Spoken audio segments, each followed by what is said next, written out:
Hey, good morning, everyone. It is Saturday, 8th of June, about 60 degrees, just rained. All the makings of a beautiful day, much needed rain, don't you know? It is also the 52nd anniversary of the brutal attack on the USS Liberty by our darling ally, Israel. Now, this is a real dangerous video to make, and I'll tell you why. I'm going to go out on a limb. Your humble prophet, who's getting better and better at reading tea leaves, is willing to state that you're not going to see a lot of coverage on this historic day, the anniversary of this historic day. Just a few days ago, we had the big D-Day. Couldn't get away from it. Invasion Normandy, 1944. Hey, the 6th hour of the 6th day of the 6th month. 666, eh? What do you think the D-Day invasion was called? The operational name? Operation Overlord. Operation Lord of this World. Now, a couple of housekeeping things here. YouTube is publicly announced they're going on a scorched earth policy. Combat hate, don't you know? And your humble messenger got another video banned in 41 countries, and it has restricted viewing. They didn't drop it. They didn't wipe it out. But you won't be able to find it by searching for it. You can't comment, you can't share, you can't like, can't dislike. I think it's going to get worse and worse, people. I really do. In fact, I know it's going to get worse and worse.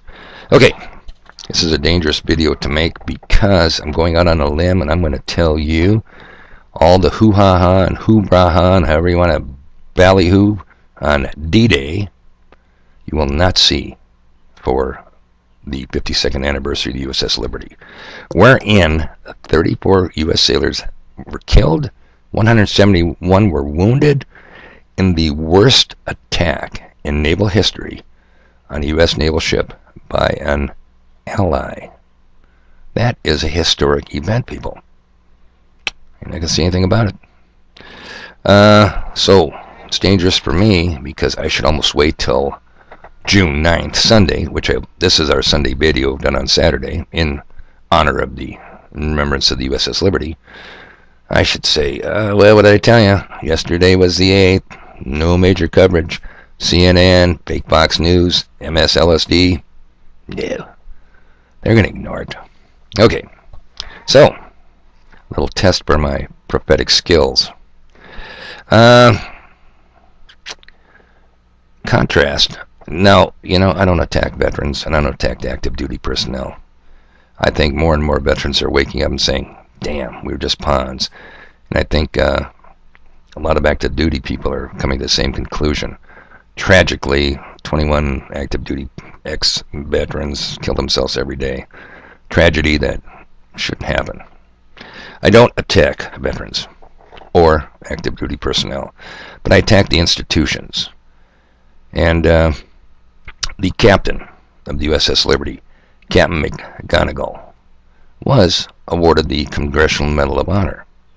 And let me go over here, and this is an amazing hats off to the LA Times, who reproduced an article on March 11th, 1909 of the LA Times.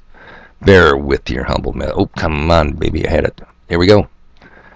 How did Captain McGonigal receive his Medal of Honor? Well, we've seen it done before. President presents it, invites him into the special room in the White House. Big brouhaha, fanfare, media coverage, el maximum. Read a little bit of this article, written by John Thurber, Time staff writer, March 11th, 1999. When Navy Captain William McGonigal received his Medal of Honor, it was not bestowed on him by the President, as is customary, or even presented at the White House. McGonigal, who died last week at 73, was given his award in the relative seclusion of a shipyard near Washington by the Navy Secretary. For all of McGonigal's heroism, he was still part of an incident that the U.S. and Israeli governments would rather forget. Yeah, it's not too detailed of an article, but hats off, LA Times. You know, I hope there's not too many of you, or your messenger here is going to be proven out to be incorrect in his prophecy. Maybe I should have waited until Sunday, June 9th. Now I feel pretty confident. Pretty confident. In 1997, breaking 30 years of silence, Captain McGonigal finally, at an Arlington Cemetery presentation, came out point blank and says, it was deliberate. The it he's referring to is the brutal attack on the USS Liberty. Now, Dave, why do we have to keep beating this horse? I'll tell you why. Let's put this in Mike King's own words. And who's Mike King? He wrote the book, The Bad War, referring to World War II. Now, in regards to the USS Liberty, and I'm jumping around this article, it's as if the event never even happened, and if the survivors, who have remained active and vocal ever since, do not exist. This silence alone constitutes absolute proof that the powers that be, quote-unquote, can do anything they bloody want and get away with it. The JFK assassination, the killing of 241 U.S. Marines, the shoot-down of Pan Am 103, the 9/11 attacks, the fake ISIS beheadings, and recent Chrysler actor stunts in Europe. I think he's talking about the white helmets. Just to name a few. Oh, the white helmets of Syria. All right, I'm going to get to the end of this. Apart from doing justice to the dead and the survivors of the USS Liberty, this false flag precedent is still so important to expose because, here we go, unlike all the other false flags, it is known that Israel carried out the sustained attack in broad daylight, and most importantly, it is known that the press ignored it.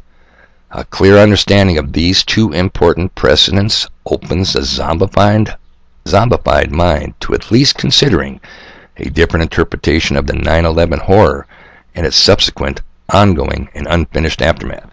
Remember the USS Liberty? Our own lives and those of millions of others in foreign lands may depend on doing so. Nice job, Mike. Couldn't have said it better myself. So, I'm contrasting the events of D-Day to the attack on the Liberty. And I'm not going to give you my political opinion, but I just want you to ponder something. Remember World War II, the Great War. Mike King, I just quoted, wrote a book called The Bad War. Not going to give you my opinion. I just want you to think. From 1944 to this very day, world a better place? America a better country? Family units stronger? Pro-life? Didn't even have to have a pro-life movement. Marchers on the streets in your face. Take a look at some of the 1957 pictures of Detroit, Motor City, unleashing its next coming year model in the 58 models. Beautiful city. Right downtown, cars on display, people walking around. Take a look at Detroit today, people. Shithole. Take a look at LA and their Skid Row, tents. Thousands of homeless, needles, piles of feces. Oh, don't they have a typhus kind of epidemic going on down there? Yeah. Take a look at our borders. Take a look at other big cities. San Diego. Hey, how about Chi-Town, the open and white town? Chicago. Last week, 50 shot, 10 dead. Man, we've come a long way. America is going to be made great again. We have never missed a beat. Take a look at Europe. Sweden, rape capital of the world. Take a look at all those military-aged Middle Eastern males rampaging, plundering and pillaging the villages. Oh yeah, anybody, even a fool, could see we are so much better off since they fought the Great War. And that is why, on the 75th anniversary, we must remember the sacrifice of those who died in the Great War. Again, not picking on the veterans, not at all. They're being used as pawns. A group of so many 90, 92-year-olds were over in Normandy, France, paraded around, being thanked for their service by Israel's president, Donald Trump. Now, this is a good lead-in to the next part of this video. The Democratic-controlled House passed the LGTB Equality Act. June is Pride Month. Notice you get D-Day one day, you get the Liberty one day. Pride Month, you get the whole month. kicks off in Israel, Tel Aviv, the streets of San Francisco, Minneapolis, New York. Pride Day. Hey, a little funny side note. 3 guys in Boston are trying to get parade permits for straight guy parade. Ain't happening. Not only are they not getting the permits, these guys are being attacked viciously by the very group that says you must be tolerant. Let's end hate. They're getting their butts kicked verbally, and I think now they're fearing for their lives. You must love us, but we can hate you. I mean, come on, these guys, they're heroes. What's wrong with a straight parade? They're proud of being straight. Not in this America. This, you should look into it, people. This LGTB Equality Act bill passed by the House. It's in the Senate. Do you think Israel's president, Donald Trump, would sign this bill if it passed the House? It did have bipartisan support in the Senate. It did have bipartisan support in the House. Well, don't take my word for it. What does the Donald think about this whole gay lifestyle issue anyway? Go over here to True News, and I'll tell you what, Rick Wiles has been on a rampage. It's good humor if it wasn't so sad. And he's talking about Trump being interviewed concerning the Democratic candidate, that mayor with the weird last name, Butt Love or something or other. And Donald, what do you think about it? Let's let him set it up for you. Let me make sure I got the volume up on this one. We're getting to the end of this, people. Hang in there, please. Okay, here we go. I'm so good at this. So, Donald Trump was asked last month about the Democratic candidate, Mayor Pete Buttigieg. Buttigieg. All right. I hope he doesn't get the nomination because I don't want to say his name that much. Pete Buttigieg, who is married to a man. Okay. So Donald Trump was asked, "What do you think about it?" Do we have that soundbite? We do. All right. Let's let Donald Trump tell you what he thinks about a man marrying a man. We've got the town hall with Pete Buttigieg. Buttigieg. There you go. This weekend. Just one thing on him. Putting aside policy disagreements, don't you think it's just great to see the fact that you've got a guy there on the stage with his husband, and it's normal. It's not even I think seen it's as a big deal. absolutely fine. I do. But isn't it a sign of great progress in the country that that's just... Yeah, I think it's great. I think that's something that perhaps some people will have a problem with. I have no problem with it whatsoever. No, you don't, Donald. No, you don't. Stunning, huh? It's going to pass the Senate. And, excuse me, the Donald will sign it. But, gosh, dang, gotta quit smoking so much. You have got to look into this LGTB Equality Act. Big changes coming your way, people. You ain't gonna like it. Okay, finally. I don't want anybody out there to tell me ever that lightning cannot strike twice in the same place.